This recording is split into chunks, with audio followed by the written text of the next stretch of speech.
सुख के दस्तावेज हो या दुख की वसीहत, गौर से देखोगे तो अपने ही दस्तखत होंगे। हमारे दुख और सुख के कारण हम स्वयं ही हैं। मानव अपने जीवन का निर्माण और विनाश खुद करता है। हमारे भाग्य का निर्माण हमारे चरित्र से होता है और चरित्र का निर्माण हमारी आदतों से। हमारी आदतें बनती हैं हमारे बार बार किए जाने वाले कार्य से, और बार बार हम वही कार्य करते हैं जो विचार हमारे मन में बार बार आए। हर विचार एक बीज है और हमारा भविष्य उस बीज का वृक्ष है।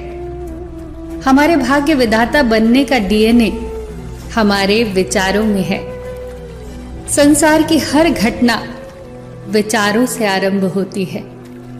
वो विचार ही है जो व्यक्ति के लिए कर्म स्थल का निर्माण करते हैं। एक विचार ने ही तुलसीदास जी को महान कवि बना दिया था। एक विचार ने ही कुख्यात डाकू रत्नाकर को वाल्मीकि बना दिया था। वो विचार ही है जो अच्छे व्यक्ति को बुरा और बुरे व्यक्ति को अच्छा बना देने की क्षमता रखता है। विचार एक बीज है और कर्म उसके फूल, और इन फूलों पर जो फल लगते हैं वो है सुख और दुख। इसलिए हर बीज का चुनाव सोच समझ कर करो। अपने विचारों पर ध्यान दो, क्योंकि जो आपके भीतर चल रहा होगा वही बाहर प्रकट होगा। क्योंकि यही सत्य है कि इंसान की बाहरी दुनिया का निर्माण उसके भीतर की दुनिया में होता है। यदि आपके विचार अच्छे और शुभ होंगे तो आप खुशियों की फसल काटोगे, और नकारात्मक और बुरे विचार आपको सदैव दुख से भर देंगे। आकर्षण का नियम, लॉ ऑफ अट्रैक्शन, ये मुख्य रूप से विचारों का नियम है, जो कहता है कि आप जिस चीज के बारे में सोचते हैं, विचार करते हैं, विश्वास करते हैं, अपने मन में बार बार जिस चीज को होते हुए देखते हैं, वही आपके जीवन में प्रकट होता है। एक विचार आया था राइट ब्रदर्स के मन में, और उन्होंने आकाश में पक्षियों की तरह उड़ने का साधन खोज लिया।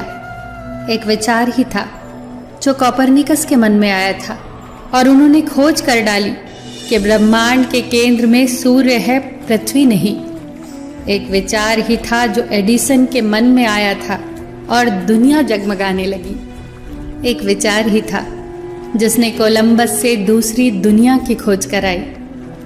ये बात ध्यान रखना, इंसान उस चीज को आकर्षित नहीं करता जिसे वो चाहता है, वो तो उस चीज को आकर्षित करता है जैसा वो भीतर से सचमुच होता है। आकर्षण का नियम भी तभी काम करता है जब आपकी चाहत और आपके भीतर चल रहे विचारों में सामंजस्य हो। जैसा हम अपने बारे में विचार रखते हैं वैसे ही हमें परिणाम मिलते हैं।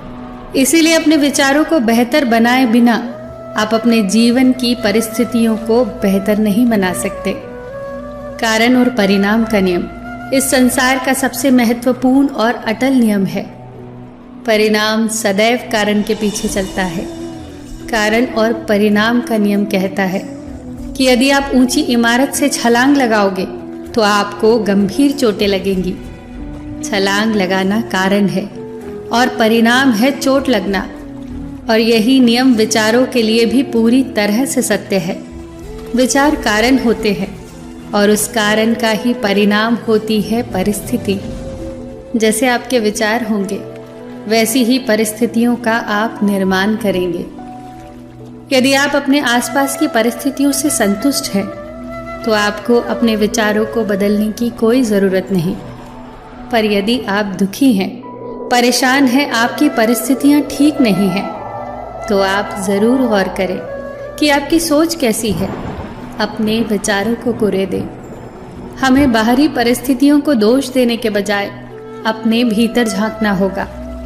वो कहते हैं ना, जो खोजता है वही पाता है, जो द्वार खटखटाता है उसी के लिए द्वार खुलता है।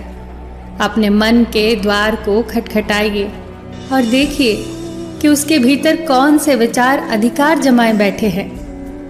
याद रखना कि हमारे भाग्य विधाता बनने का डीएनए हमारे विचारों में है। हर विचार एक बीज है और हमारा भविष्य रूपी विशाल वृक्ष इसी बीज में सोया रहता है।